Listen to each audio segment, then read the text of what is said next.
Hello everybody, I am Shivam Chaturvedi. और ये जो हमारा वीडियो है ये होने वाला है जो अभी पिछले कुछ दिनों में डेली हेडलाइंस आ रही हैं, फ्रंट पेज पर आ रही हैं न्यूज़पेपर्स के कि क्रिमिनल लॉज जो हैं वो रिपील होने वाले हैं या क्रिमिनल लॉज में ये बदलाव होने वाला है। तो क्या बदलाव होने वाला है वो अभी हमारे लिए इम्पोर्टेंट इसलिए नहीं है क्योंकि ये अभी जो बिल है ये एम एस शाह जी ने पास नहीं हो मतलब अभी सिर्फ टेबल किया है कहाँ पर, पार्लियामेंट में। अभी ये पार्लियामेंट्री कमेटी के पास में है जो क्या करेगी, इसको रिव्यू करेगी। फिर उसके बाद पब्लिक नोटिस भेजा जाएगा। फिर उसके बाद वो आएंगे, हमारे लॉयर्स आएंगे और फिर कुछ लॉ स्टूडेंट्स भी आएंगे। तब जाकर ये फिर से पार्लियामेंट में आएगा, फिर इस पर वोटिंग होगी, तब जाके एक्ट बनेगा। और जब एक्ट बनेगा तब इसके प्रावधान हमारे लिए इंपॉर्टेंट हो जाएंगे। ठीक है, तो अभी जब डेली डेली आ रहा है, इसमें कमेंट्री आ रही है कहाँ पर, न्यूज़ चैनल्स पे, और लिखित में आ रहा है कहाँ पर, न्यूज़पेपर्स में। तो हमारे लिए एक जनरल आइडिया लेना हो जाता है इंपॉर्टेंट। तो वही जनरल आइडिया के लिए हम ये वाला वीडियो लेकर आए हैं। ठीक है, तो देखते हैं हम कि क्या क्या इस बिल में प्रावधान किए गए हैं, जो चेंज किए गए हैं उसके पीछे का कारण क्या है, और क्या चेंज किए गए हैं, चेंज होने के बाद क्या हो जाएगा। यही हमारे लिए जानना इंपॉर्टेंट है अभी बिल के दृष्टिकोण से। तो देखिए क्या है कि bills to change the criminal laws. Amit Shah ji का कहना क्या है इसके पीछे कि अभी ये ब्रिटिश मानसिकता के द्वारा थे ये वाले बिल। कौन से? जो अगले 3 बिल हैं, अगली 3 संहिताएं हैं। कौन कौन सी? आईपीसी, सीआरपीसी और इंडियन एविडेंस एक्ट। वो क्या कह रहे हैं कि अभी ब्रिटिश चीज़ों से थे। ब्रिटिश मतलब जो उनके पीछे की जो सोच थी वो कहीं ना कहीं अंग्रेज़ों की थी। अब जो भारतीय लिहाज से लेकर आएंगे, हम नए बिल लेकर आएंगे। वो क्या है बिल? उनने बताया कि ये जो हमारे ब्रिटिश लोग थे उनने किस पर ज़्यादा फोकस किया था। उनने किया था फोकस एक्यूज पर, यानी कि जो दोषी है।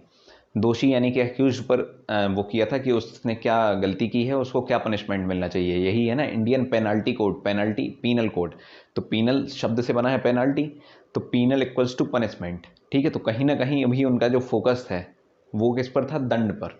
और हमारा जो अब आगे आने वाली संहिताएं हैं जो हमारी होम मिनिस्टर जी ने वहाँ पर टेबल किया है पार्लियामेंट में, उनमें किस पर फोकस किया है? उन्होंने किया है फोकस न्याय पर। न्याय यानी कि जिस पर वो हुआ है, क्या बोलते हैं, जिस पर अपराध हुआ है, जो विक्टिम है। ठीक है, जो विक्टिम है उस पर फोकस किया जाएगा अब, इसलिए अब उसका नाम मतलब न्याय हो जाएगा। ठीक है, तो ये तो हो गया शब्दों का खेल कि अभी दंड था और दंड के बाद न्याय हो जाएगा। अभी अक्यूज पर था, अक्यूज के बाद अब विक्टिम पर हो जाएगा।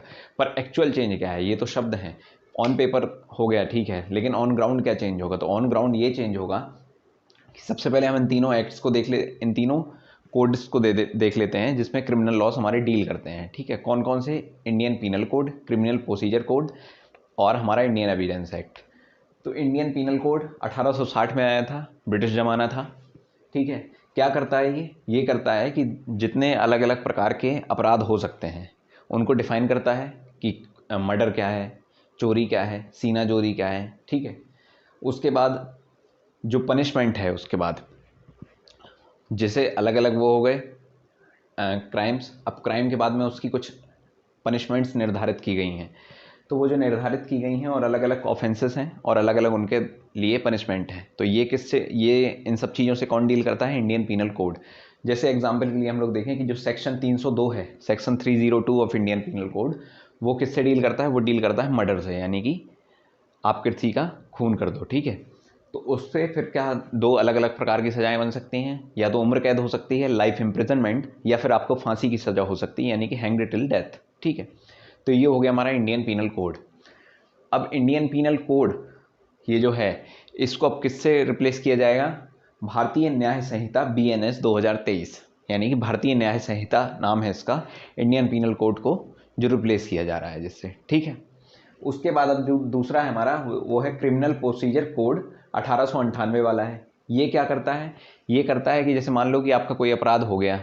ठीक है, अपराध हो गया और किसी ने आके FIR लिखा दी। अब नहीं भी लिखाई तो अपराध हो गया, इतना हमें पता चल गया। अब जो प्रोसीजर होना चाहिए उस अपराध को डील करने का, कौन करेगा डील? Law enforcement agency. हमारे यहाँ लॉ एनफोर्समेंट एजेंसी कौन सी है? जो लॉ को एनफोर्स कराती है कि आप इसका पालन कीजिए। कौन करता है? पुलिस। तो पुलिस उस केस को कैसे डील करेगी, कैसे FIR लिखेगी, कैसे इन्वेस्टिगेशन होगा, कैसे उसकी आगे रिपोर्ट बनाई जाएगी और कैसे मजिस्ट्रेट को सबमिट करेगा। ठीक है, तो मजिस्ट्रेट को सबमिट करने के बाद जो रिकमेंडेशन देगा, ये किसके अंतर्गत? ये एग्जाम्पल ही हमने आपको बता दिया। एग्जाम्पल क्या है कि जो CRPC का 173 नंबर का सेक्शन है वो क्या बताता है कि जब पुलिस किसी क्राइम का इन्वेस्टिगेशन कर ले तो उस क्राइम से रिलेटेड जितनी भी इंफॉर्मेशन है लिखित मौखिक, ठीक है, और उतने उस क्राइम से रिलेटेड जितने लोगों के बयान हैं वो भी लिखित और मौखिक, वीडियो में होंगे, ऑडियो में होंगे या लिखित होंगे। तो ये सब, इन सब की एक डिटेल्ड रिपोर्ट बनाकर किसके समक्ष प्रस्तुत करनी है? मजिस्ट्रेट के समक्ष, ठीक है। अब मजिस्ट्रेट के समक्ष प्रस्तुत करना और उनको आगे के लिए रिकमेंडेशन देना, सलाह देना कि आप, हम लोग आगे ऐसे ऐसे अपनी कार्यशैली को बढ़ा सकते हैं, ठीक है। तो ये किसके अंतर्गत आता है? सीआरपीसी के अंतर्गत। उसके बाद जब आया तीसरा, तो ये जो सीआरपीसी है ये किससे रिप्लेस होगा? भारतीय नागरिक सुरक्षा संहिता 2023, BNSS 2023। उसके बाद जो तीसरा है हमारा, तीसरा क्या है? Indian evidence act 1872। इसको क्या है? इसमें ये बताता है कि जैसे आपकी कोई लीगल प्रोसीडिंग चल रही है, कोई कोर्ट में आपका केस चल रहा है, उसमें कौन सा साक्ष्य या कौन सा सबूत मान्य है और कौन सा सबूत मान्य नहीं है, ये इससे कौन डील करता है? इंडियन एविडेंस एक्ट 1872 वाला। जैसे एग्जाम्पल के लिए ये लिखा है कि डाइंग डिक्लेरेशन, आपने धमाल पिक्चर देखी होगी, धमाल मूवी, उसमें जब वो प्रेम चोपड़ा जी का निधन होता है तो वो क्या कहते हैं कि सेंट सेबेस्टियन गार्डन में डब्लू के नीचे हमने 10 करोड़ रुपए छुपा रखे हैं। तो रितेश देशमुख कहता है कि मरते मरते हमको बेवकूफ़ भी बना गया। तो फिर से वो उठ के कहते हैं कि मरता हुआ आदमी कभी झूठ नहीं बोलता। तो यही यहाँ पर बताया गया है कि जो डाइंग डिक्लेरेशन है, डाइंग डिक्लेरेशन हमेशा सत्य माना जाता है कोर्ट के प्रोसीडिंग में, लीगल प्रोसीडिंग्स में ही। जैसे मान लो कि ए है, ए ने बी का एक्सीडेंट कर दिया, ठीक है, और बी पहुंच गया अस्पताल, और जब वो मरने वाला था अपने अस्पताल के बेड में और मरते मरते ये कह गया कि हमको बी ने मरवाया है, ठीक है, तो जब वो कोर्ट में उसकी प्रोसीडिंग चलेगी तो बी का जो बयान है जो उसने हॉस्पिटल में मरते समय बेड पर दिया वो मान्य होगा, ठीक है। उसके बाद तो ये जो इंडियन एविडेंस एक्ट है ये किस में तब्दील हो जाएगा? ये हो जाएगा भारतीय साक्ष्य बिल BSB 2023 में, ठीक है। उसके बाद अब जो गवर्नमेंट है उसने ये लाने के पीछे कुछ कारण दिए हैं। क्या कारण दिए हैं वो भी हम देख लेते हैं।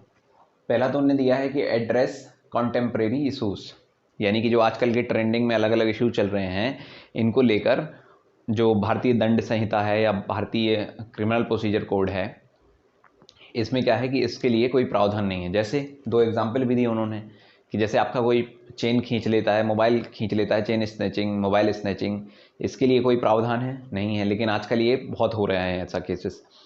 उसके बाद जो मॉब लिंचिंग है वो आज हमारे यहाँ की काफ़ी ज्वलंत समस्या बनी हुई है भारत की। आपने देखा होगा कि पिछले हर हफ्ते या हर महीने कुछ ना कुछ केसेस आते रहते हैं मॉब लिंचिंग के, मृत्यु हो जाती है इसमें आदमी की। तो क्या होता था अभी तक कि मॉब लिंचिंग का ऐसा कोई स्ट्रॉन्ग प्रोसीजर नहीं था कि आप कैसे पहचानेंगे। तो मॉब लिंचिंग, पहली बात तो है क्या, मॉब लिंचिंग की जो ऑफिशियल डेफिनेशन है हमारी जुडिशरी में वो ये है कि 5 या 5 से अधिक व्यक्तियों के द्वारा यदि किसी व्यक्ति की किसी भी प्रकार से मार के, उसको डांट कर या उसको उकसा कर किसी भी प्रकार से, ठीक है, क्या किया जाए, उसकी मृत्यु हो जाए। 5 या 5 से अधिक व्यक्ति लगें और उसकी मृत्यु हो जाए कैसे भी करके, उनके कारण। उनका कारण क्या होना चाहिए इसको परेशान करने का या इसको मानने का? Race, caste, sex, belief and place of birth. क्या? रेस यानी कि उसका रंग, गोरे लोग काले को मार दें, काले लोग गोरे को मार दें, ठीक है। सेक्स मतलब और कहीं की जो महिला है वो आ जाए उसको मार दें, या और कहीं का पुरुष है उसको महिलाएं मिलकर मार दें, ठीक है।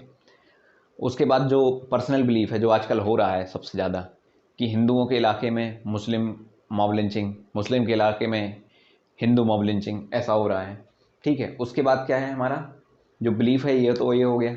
प्लेस ऑफ बर्थ, जैसे आपने देखा होगा मणिपुर में होता है अभी आजकल कि कुकियों को मीती मार रहे हैं, मीतियों को कुकी, है ना, कि म्यांमार से आने वाले के साथ में मॉब लिंचिंग हो रही है। यहाँ का जो माइनॉरिटी है वो वहाँ जा रहा है उन लोगों के बीच में, रोहिंग्या या कुकियों के बीच में, तो वहाँ मॉब लिंचिंग हो रही है। तो मॉब लिंचिंग के लिए एक कड़ा प्रावधान नहीं है, इसके लिए ये वाले बिल आएंगे। उसमें मॉब लिंचिंग के लिए क्या होगा, उसमें ये होगा कि मिनिमम जो सज़ा होगी वो होगी 7 साल, और मैक्सिमम जो सज़ा है, जो आपने हमारे थंबनेल में देखा भी है कि मैक्सिमम जो सज़ा है वो मृत्युदंड भी हो सकता है, यदि कहीं प्रूफ हो गया कि 5 या 5 से अधिक लोग। अब आपका क्वेश्चन होगा कि 5 के अधिक, यानी कि मतलब मान लो कि 10 लोगों ने मिलकर एक को मारा, और किसी ने एक झापड़ मारा, किसी ने गोली मार दी, किसी ने लात मारी, ऐसा किया, तो सब बराबर के हकदार होंगे उसकी मृत्यु के, और सबको मैक्सिमम सज़ा मृत्युदंड भी हो सकती है। तो थंबनेल हमारा गलत नहीं है, मृत्युदंड भी हो सकती है। लेकिन अभी चूंकि ये बिल आया नहीं है, बिल पे अभी क्या चल रहा है, रिव्यू चल रहा है, हो सकता है इसमें बाद में आके चेंजेस हो जाएं, इसीलिए हमने आपको इसके आगे जो प्रावधान है कि 7 साल 20 साल कैसे होगी, कब होगी, अभी बिल में लिखा हुआ सब, लेकिन जब बिल एक्ट बन जाएगा तब हमारे लिए इंपॉर्टेंट हो जाएगा। दूसरी बात क्या है, दूसरा उन्होंने कहा कि मॉडर्नाइजेशन ऑफ प्रोसीजर, कि अभी क्या है कि प्रोसीजर, अब ये क्या इसमें इंक्लूड करेंगे कि जैसे कोई सेक्सुअल हरेसमेंट की कोई महिला है, ठीक है, पीड़ित है, उससे विक्टिम है, तो वो क्या होगा कि अब उसका वीडियो रिकॉर्डिंग करना मैंडेटरी हो जाएगा। इससे क्या होगा कि बाद में कई बार ऐसा होता है कि जो महिलाएं हैं डर के कारण या किसी और कारण से, पैसा वैसा मिलने के कारण अपने बयान से पलट जाती हैं, तो अब वो ना पलटें इसके लिए वीडियो रिकॉर्डिंग होगी, तो वो डरेंगी भी उससे, वो वीडियो रिकॉर्डिंग मान्य भी होगी अदालत में, ठीक है। उसके बाद क्या है कि जो फॉरेंसिक है, फॉरेंसिक किसी जगह पर क्राइम हुआ, क्राइम होने की जगह पर फॉरेंसिक जो टीम जाती थी वो अभी कई बार जाती थी, कई बार नहीं जाती थी। अब लेकिन क्या मैंडेटरी होगा कि अब जाना ही पड़ेगा फॉरेंसिक टीम को, तो वहाँ फॉरेंसिक टीम जाएगी, फिर उसका जो साक्ष्य होगा वो लेकर आएगी। तो ये कुछ प्रोसीजर हैं जो हम लोग इसको और मॉडर्नाइज कर रहे हैं। इसके बाद क्या है कि कन्विक्शन रेट, अभी क्या है कि जो भारत में कन्विक्शन रेट है वो कितना है कि फाइल्स पड़ी रहती हैं, केस चल रहा है, कोई दोष सिद्धि नहीं। कन्विक्शन यानी कि दोष सिद्धि, हमने आपको बताया था, सेंटेंस यानी सजा, कन्विक्शन यानी कि दोष की सिद्धि हो जाना। तो दोष की सिद्धि होना अभी उतना ज़्यादा नहीं था, अभी कितना था, यही हमारा 60-65% हो जाते थे।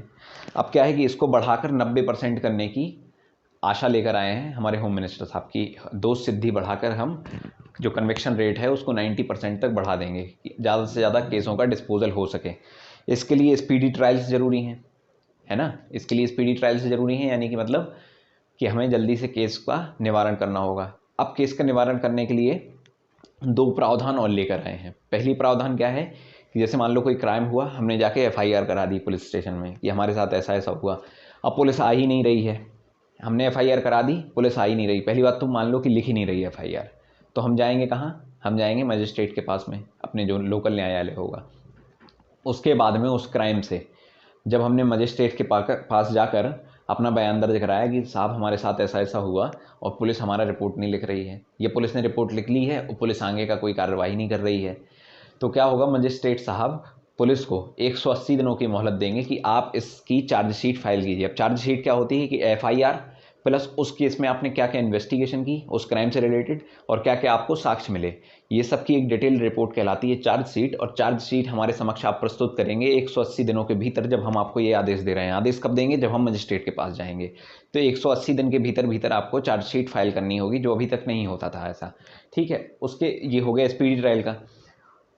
उसके बाद क्या है कि रीस्टोरिंग ट्रस्ट। अभी क्या है कि हमारे भारतीय कानून व्यवस्था में हमें भरोसा उतना ज़्यादा नहीं रहता है ज़्यादा लोगों को, क्यों, क्योंकि जो बड़े लोग हैं वो छूट जाते हैं, तो बड़े लोग ना छूटें, इसका सबसे बड़ा एग्जाम्पल क्या हो सकता है कि जो हमारे सिविल सर्वेंट्स हैं, जो हमारे पुलिस कर्मी हैं, SP साहब हैं, DSP साहब हैं, ठीक है, कलेक्टर साहब हैं, इनके ऊपर भी अब आप केस चला सकते हो, इनके ऊपर भी अब आप केस चला सकते हो। अभी तक इनके ऊपर नहीं हो सकता था, होता भी था तो उसका डिस्पोजल नहीं होता था या चलता ही नहीं था। तो उसके लिए अब क्या है कि आप मजिस्ट्रेट के पास जाएंगे और आपने मजिस्ट्रेट के पास गए, आपने कहा कि कलेक्टर साहब ने हमारे साथ ऐसा ऐसा गलत किया, ठीक है, तो अब मजिस्ट्रेट साहब क्या करेंगे कि 120 दिन के अंदर अंदर या तो वो ये तय करेंगे कि कलेक्टर साहब के ऊपर केस होना चाहिए या नहीं होना चाहिए। यदि नहीं होना चाहिए तो क्यों नहीं होना चाहिए, और यदि होना चाहिए तो 120 दिन तक आप बताइए कि होना चाहिए और उस केस को आगे बढ़ाते हैं।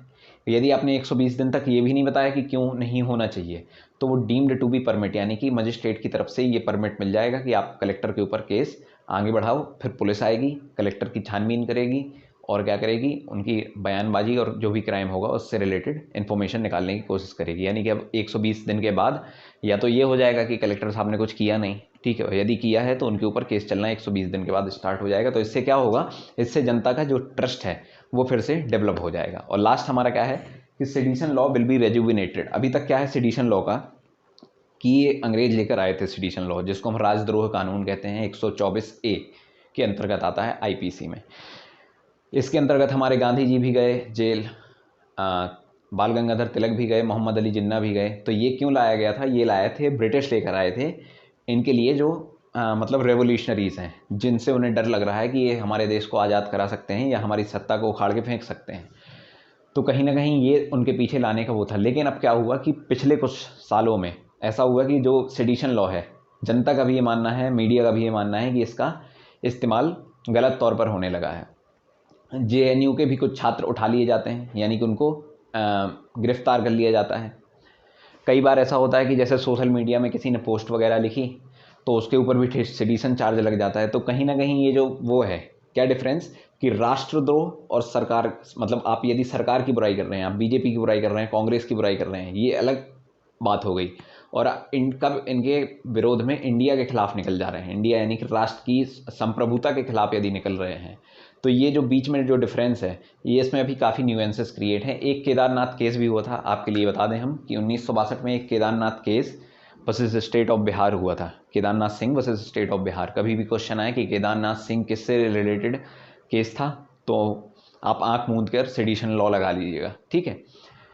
हुआ क्या था इसमें कि इसमें यही जो डिफरेंसेस हैं यही क्रिएट हुए। तो उसमें ये निकल कर आया था कि यदि कोई लिखे बोले, तो लिखे बोले से यदि अटेम्प्ट करे, यानी कि उससे ऐसा नहीं कि लिखने बोलने से यदि कहीं पर हिंसा भड़की, पब्लिक डिसऑर्डर खराब हुआ, पब्लिक ऑर्डर खराब हुआ, पब्लिक डिसऑर्डर क्रिएट हुआ, ठीक है, तो ऐसा नहीं कह सकते आप कि हमने तो लिखा था अक्टूबर में और हिंसा हो रही है दिसंबर में। नहीं नहीं, ऐसा नहीं है। उसमें ये बताया गया कि यदि आपके लिखने बोलने या कुछ, मतलब आप कुछ भी कर रहे हैं, न्यूज़ चैनल में आ गए या कहीं भड़काऊ भाषण दे गए, तो उससे क्या है कि यदि कहीं भी देश की संप्रभुता अखंडता पर आंच आने की संभावना है या आ ही गई है, तो आपको गिरफ्तार कर लिया जाएगा, सेडिशन लॉ लग जाएगा उसके ऊपर, ठीक है।